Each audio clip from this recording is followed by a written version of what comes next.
Assalamualaikum warahmatullahi wabarakatuh. Eh, di sini saya akan mempresentasikan ujian akhir semester mata kuliah metodologi penelitian. Kemudian sebelum melangkah lebih lanjut, izinkan saya memperkenalkan diri saya. Nama saya Ilham Mubarok dengan NIM 118190044 dan saya berasal dari kelas RB, kelas metodologi penelitian. Baik, langsung saja menuju ke bab 1, pendahuluan. Kemudian alasan memilih topik penelitian, di mana saya sendiri itu mengambil topik tentang minimasi pemborosan berupa klaim dan juga komplain yang ada di PT Kalirejo Lestari. Nah, klaim dan komplain sendiri apabila tidak diminimasi tentu akan merugikan perusahaan, karena perusahaan bisa saja kehilangan keuntungan dari hasil penjualan atau bahkan kehilangan kepercayaan dari customer. Nah, berdasarkan hal tersebut, saya pribadi saya merasa bahwa saya sudah mempelajari mata kuliah untuk mereduksi dari pemborosan sendiri. Nah, mata kuliah tersebut adalah lean manufaktur, di mana di dalamnya itu terdapat metode untuk mereduksi dari pemborosan. Pemborosan dari yang bisa direduksi oleh metode lean manufaktur sendiri yaitu ada 8, di mana yang pertama itu ada pemborosan defect atau pemborosan cacat dari produk. Kemudian ada pemborosan overproduction atau produksi yang berlebih. Kemudian pemborosan waiting atau pemborosan menunggu. Kemudian ada pemborosan non-utilized talent atau pemborosan pekerja yang tidak bekerja di tempat yang tepat. Kemudian ada transportasi, itu pemborosan transportasi. Kemudian ada pemborosan inventory atau penyimpanan. Ada pemborosan motion atau pemborosan gerakan. Dan yang terakhir ada pemborosan extra processing atau proses yang terlalu banyak. Selanjutnya adalah urgensi dari penelitian saya kali ini. Urgensi penelitian sendiri itu dapat dikatakan sebagai tingkat pentingnya melakukan penelitian. Penting atau tidaknya penelitian sendiri dapat ditentukan berdasarkan hasil dari penelitian tersebut, apakah dapat menjadi manfaat untuk pihak terkait, tentunya dalam hal ini yaitu PT Kalirejo Lestari. Nah, urgensi penelitian saya sendiri itu yang pertama yaitu mengurangi pemborosan klaim dan juga komplain, dan yang kedua itu yaitu mencegah perusahaan kehilangan keuntungan, baik itu berupa uang ataupun kepercayaan pelanggan. Kemudian yang ketiga ada komponen penelitian dari penelitian yang akan saya lakukan. Yang pertama ada masalah, di mana adanya pemborosan berupa klaim dan juga komplain dari customer kepada pihak PT Kalirejo Lestari. Kemudian variabelnya itu permasalahan ergonomik, yaitu berupa visual display, antropometri, dan juga biomekanika. Kemudian untuk populasinya itu yaitu lingkungan dan pekerja dari PT Kalirejo Lestari sendiri. Nah, untuk sampel itu permasalahan ergonomik dan pekerja proses produksi di PT Kalirejo Lestari. Untuk yang terakhir ada datanya itu adalah 100 masalah yang termasuk dalam kajian ergonomi. Nah, untuk pemilihan tujuan penelitian sendiri, tujuan utama itu saya sudah jelaskan di atas, yaitu untuk meminimasi pemborosan berupa klaim dan juga komplain yang ada di PT Kalirejo Lestari. Alasannya sendiri yaitu sudah saya sampaikan sebelumnya, yaitu jika dibiarkan begitu saja, tentu hal itu dapat merugikan perusahaan. Nah, tujuan penelitian minimasi dari klaim dan juga komplain ini tentu dapat mencegah perusahaan kehilangan keuntungan dan juga perusahaan kehilangan kepercayaan pelanggan. Kemudian adalah manfaat dan batasan penelitian. Untuk manfaat penelitian sendiri, yaitu diharapkan dapat menjadi solusi ataupun jalan keluar dari masalah yang ada, yaitu adanya klaim dan juga komplain yang ada di PT Kalirejo Lestari. Kemudian untuk batasan penelitiannya ada 2, yang pertama yaitu hanya mencari masalah penyebab pemborosan yang mengakibatkan adanya klaim dan juga komplain dari customer, dan penelitian dilakukan selama 30 hari kerja di PT Kalirejo Lestari. Untuk bab 2 yaitu kajian pustaka. Yang pertama adalah latar belakang objek penelitian. Pemborosan berupa klaim dan juga komplain ini disebabkan oleh banyak faktor, baik itu manusia, mesin, material, ataupun metode yang dilakukan untuk menghasilkan ataupun metode. Nah,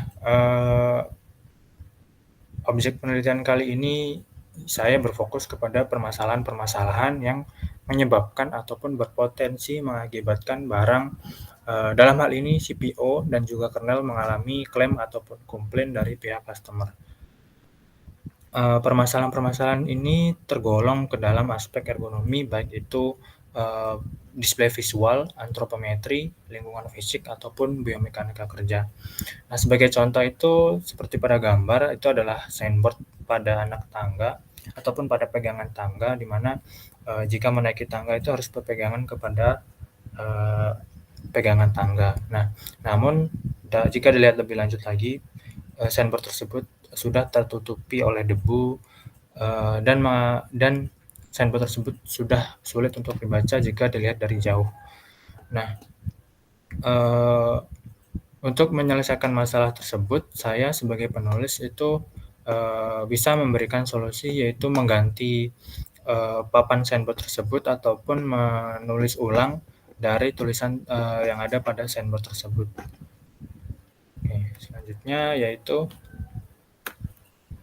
bidang ilmu pengetahuan dan teori yang relevan dengan topik penelitian saya. Yang pertama adalah ergonomi, di mana ergonomi sendiri dapat didefinisikan sebagai disiplin yang memberikan kenyamanan pada pengguna atau pekerja terhadap lingkungan kerja, yang disampaikan oleh Iridia Study pada tahun 2014. Kemudian bidang ilmu pengetahuan yang kedua itu adalah lean manufacture. Lean manufacture sendiri merupakan metode dan strategi manajemen untuk meningkatkan efisiensi di bidang manufaktur atau produksi. Tujuan utama dari lean sendiri yaitu menghilangkan pemborosan atau waste dan meningkatkan nilai tambah produk agar memberikan kepuasan kepada pelanggan, di mana yang disampaikan oleh Trismi pada tahun 2017.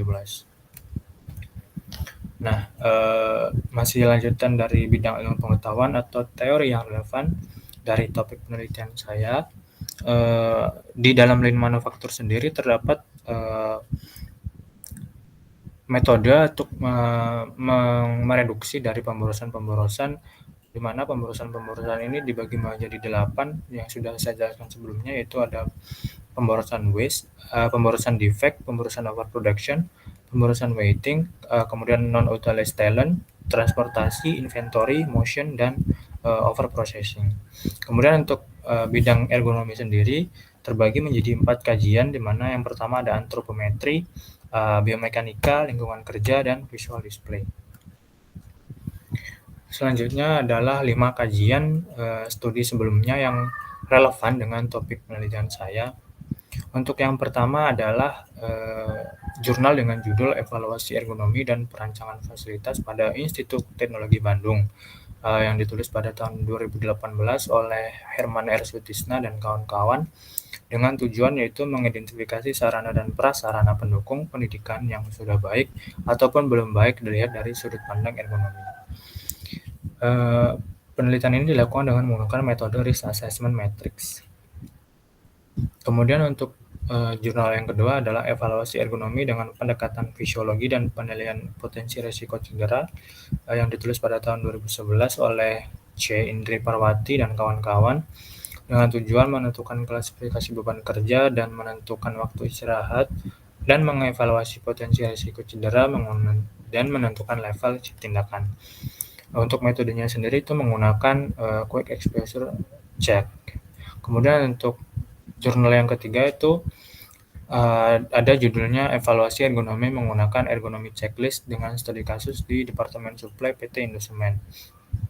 Ditulis pada tahun 2017 oleh Cio Calvin dan kawan-kawan, dengan tujuan untuk mengetahui kondisi lingkungan kerja, mesin, dan peralatan yang digunakan. Untuk metodenya sendiri menggunakan ergonomi checklist.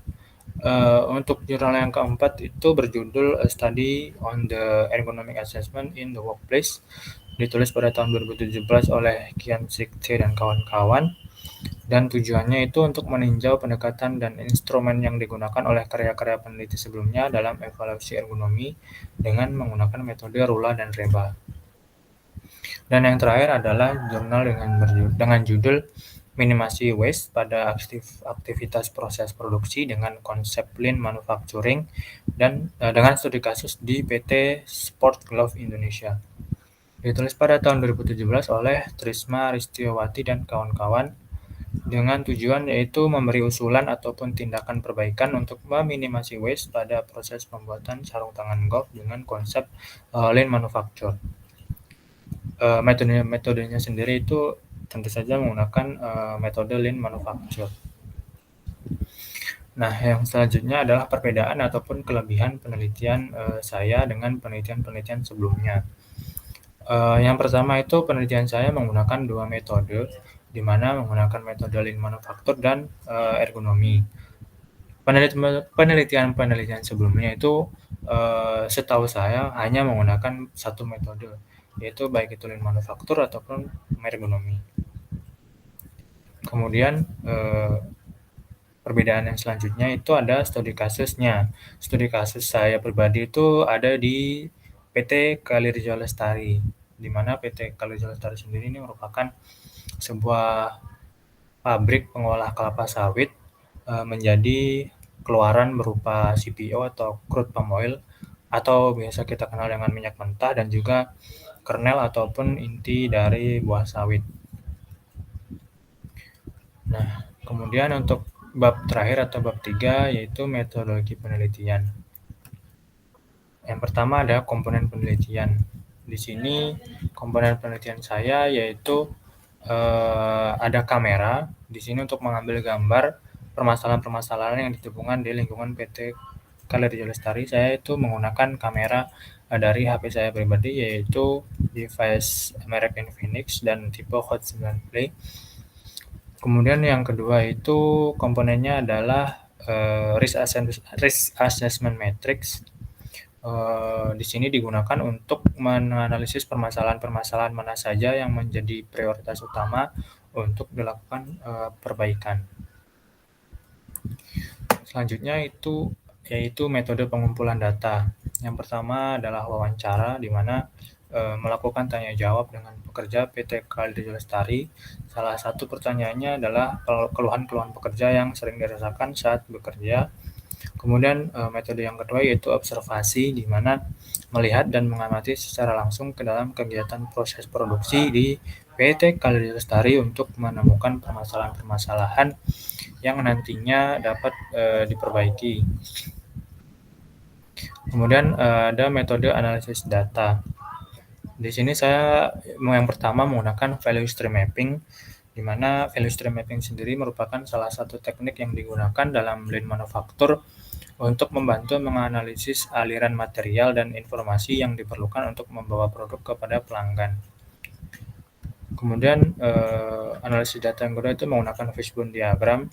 Nah, diagram fishbone ini digunakan untuk mencari penyebab-penyebab dari sebuah masalah yang sudah ditemukan sebelumnya. Kemudian ada alur proses penelitian. Pada hakikatnya pengambilan keputusan sendiri itu adalah suatu pendekatan yang sistematis terhadap hakikat suatu masalah. Nah, di sini saya mulai dengan penentuan tempat tugas akhir. Saya memilih PT Kalirjo Lestari karena saya melanjutkan dari proyek KP saya. Kemudian yang selanjutnya studi literatur, mencari literatur ataupun jurnal-jurnal yang terkait dengan metode penelitian saya. Kemudian yang selanjutnya studi lapangan, yaitu meninjau langsung ke dalam PT Kalirjo Lestari, kemudian mengidentifikasi permasalahan, mengumpulkan data dan mengolah data, dan terakhir memberikan kesimpulan dan saran dan selesai. Nah, untuk alur pengambilan keputusan hasil sendiri, pengambilan keputusan sendiri itu suatu pendekatan yang sistematis terhadap hakikat suatu masalah pengumpulan fakta-fakta dan data, kemudian penentuan yang matang dari alternatif yang dihadapi, dan mengambil tindakan yang menurut perhitungan merupakan tindakan yang paling tepat, di mana hal ini disampaikan oleh Syagian pada tahun 1986.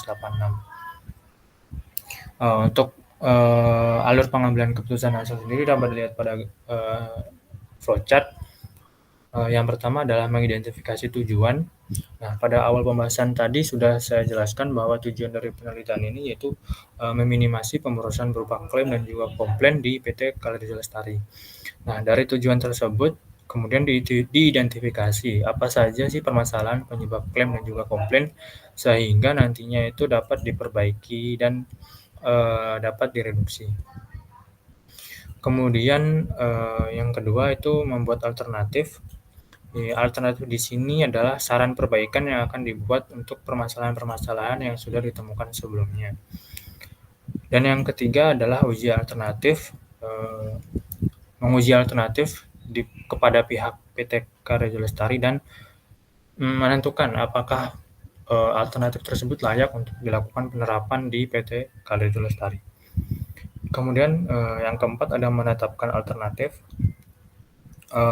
Di sini memilih alternatif apa saja atau alternatif mana saja yang nantinya akan diimplementasikan untuk mengubah dari permasalahan-permasalahan yang sudah ditemukan sebelumnya.